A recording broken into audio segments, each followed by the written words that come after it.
A paz do Senhor, irmãos, meu nome é Evandro e eu quero trazer mais uma palavra de Deus para meditação.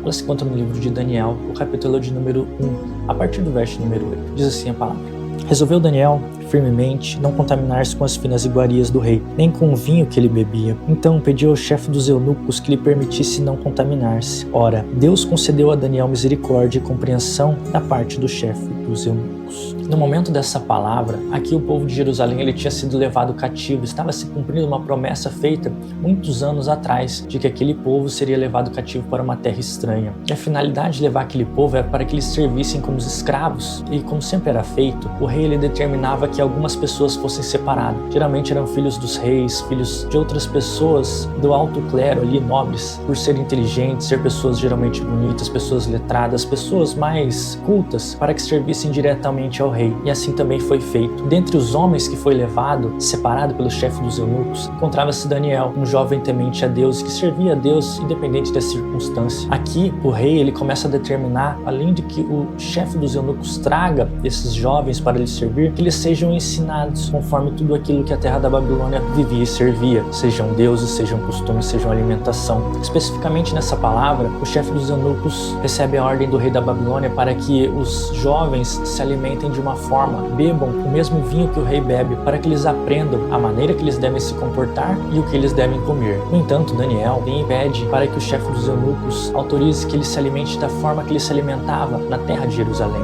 Deus se agrada e vê que aquele jovem, mesmo diante da dificuldade, mesmo diante de um decreto impossível, de uma adversidade, ele ainda continua mantendo os costumes e as crenças que ele tem. E aqui é interessante observar que só Daniel se manifestou nesse sentido, mas que essa manifestação dele, esse comportamento dele, ele afetou mais outros três, Sadraque, Mesaque e Abednego. E nesse momento também continuaram a fazer aquela dieta que Daniel estava fazendo. E o chefe dos eunucos autoriza que isso fosse feito. Enquanto eu meditava nessa palavra, enquanto Deus me trazia essa palavra, Ele tinha me perguntado como nós temos nos comportado. Muitas vezes eu me vejo em situações difíceis, situações pelas quais eu entro em roda de conversa, eu passo por pessoas que eu conheço, amigos, familiares, colegas de trabalho, que eles começam a falar coisas que não deveriam, coisas que pelo menos eu entendo que é errado, falar sobre promiscuidade, falar sobre besteiras, trazer fofocas. E uma das maneiras que eu sempre tento me comportar é ou sair de perto ou tentar mudar de assunto para que tudo aquilo acabe, tento não dar trela. E Deus me fazia reforçar qual tem sido o seu comportamento diante das coisas que se lhes são impostas. Muitas vezes nós achamos que é impossível. Aqui como Daniel, o rei determinou que fosse feito de uma forma, mas num pedido sincero, num pedido em colocar as coisas de Deus acima de tudo, inclusive dos seus interesses, fez com que Deus se movesse ali e quebrasse aquele decreto para que os costumes de Deus e o exercício da palavra dele fosse continuado. Assim é na nossa vida. Muitas vezes nós temos dito que é impossível sair de rodas de fofoca, é impossível sair de rodas de bebida, é impossível sair do meio da promiscuidade, mas nós não tomamos atitudes como a de Daniel, de contestar, não tomamos atitudes como a de Jó, de se desviar do mau caminho, de se desviar das más atitudes. E nós, ao invés de incentivar as pessoas,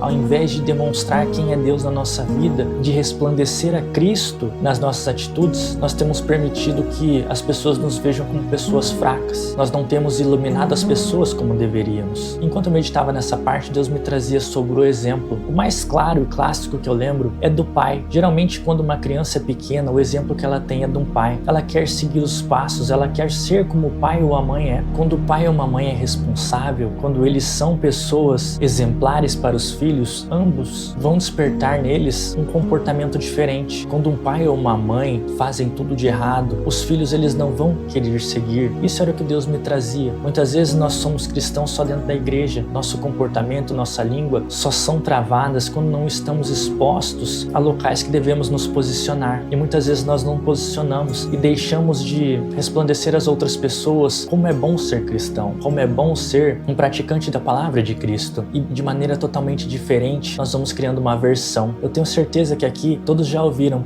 eu não vou ser crente porque senão vou ser igual àquela pessoa. Por que eu seria crente se o crente faz tudo de errado? Por que eu seria como fulano ou ciclano se eles fazem tudo de errado? Claro, aqui eu quero deixar um parênteses. Não que nós, como homens, mulheres, filhos de Deus, seremos perfeitos, mas nós devemos focar em melhorar a cada dia, focar em nos manter com uma atitude sóbria. Todos nós entendemos quando cometemos um erro pequeno, mas muitas vezes essa atitude tem sido rotineira, tem sido constante. Enquanto eu trazia sobre essa parte da palavra, Deus me lembrava, quando eu meditava na verdade nessa parte da palavra, Deus me lembrava sobre a parábola da vela posta ao candeeiro. Quando uma vela é acesa, ela é posta a um candeeiro para iluminar os outros locais, para iluminar as outras velas apagadas. E Deus me trazia como pergunta: o que as pessoas veem em nós? Será que elas veem filho de Deus ou filho do inimigo? Isso é muito claro aqui na palavra que eu trouxe sobre Daniel. Aqui, quando Daniel tomou uma atitude, ele não tomou uma atitude somente para ele, mas ele tomou uma atitude que veio a resplandecer pessoas que ali estavam com ele, pessoas que tiveram medo diante daquela adversidade, aquela imposição, mas que no momento que alguém se posicionou, elas vieram a somar com ele. E é assim que nós devemos ser no nosso dia a dia. Nós não somos uma represa, nós não devemos ser só pensar em nós mesmos. Todas as nossas atitudes para viver com Cristo, para viver em Cristo, deve ser pensada em viver para os outros também, em resplandecer tudo aquilo que nós conhecemos e somos de uma maneira a afetar e influenciar todas aquelas pessoas que estão à nossa volta. É isso que Deus me trazia quando Ele trazia sobre o pai e o filho. Um pai não pode mais viver de uma maneira desordenada ou desorganizada. Ali ele vai ter uma influência muito grande sobre o seu filho, que a depender de suas atitudes, a depender do que ele faça ou deixe de fazer, vai levar aquele jovem para um caminho certo ou errado. Quando Daniel se posicionou à frente daquele decreto, ele não só demonstrou com uma atitude quem ele era, mas ele demonstrou para as outras pessoas quem era Deus na vida dele. E isso fez com que aqueles outros três, Sadraque, Mesaque e Abednego,